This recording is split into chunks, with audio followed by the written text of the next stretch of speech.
Ito ang inyong Regional TV News.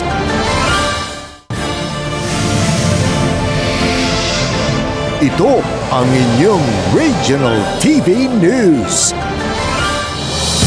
Mga biyahero sa Batangas Port nagsisimula ng dumami ngayong Martes Santo. Makibalita tayo sa live report ni Paul Hernandez ng GMA Regional TV, Balitang Southern Tagalog. Paul?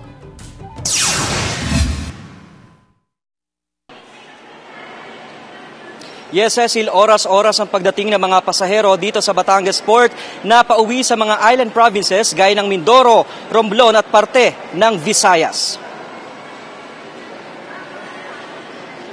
Mas mabilis na nakakapasok sa departure area ang mga pasaherong nakapag-advance o online booking ng kanilang ticket.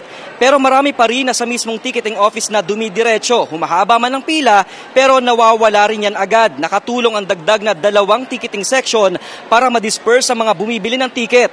Mula hating gabi kanina hanggang ngayong umaga nakapagtala na ng mahigit 5,000 outbound passengers ang PPA Batangas.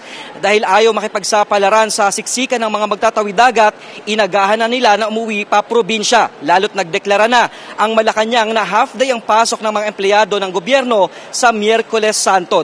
Doble higpit na ang seguridad, bagay na nakakasanayan na ng mga pasaherong taon-taong laman ng pier kapag bakasyon. Yun nga lang, may ilan pa ring prohibited items na nakukumpisga gaya ng bladed weapon at flammable materials.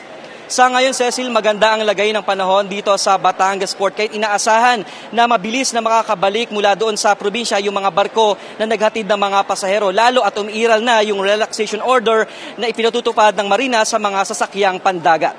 Cecil. Maraming salamat, Paul Hernandez ng GMA Regional TV, Balitang Southern Tagalog.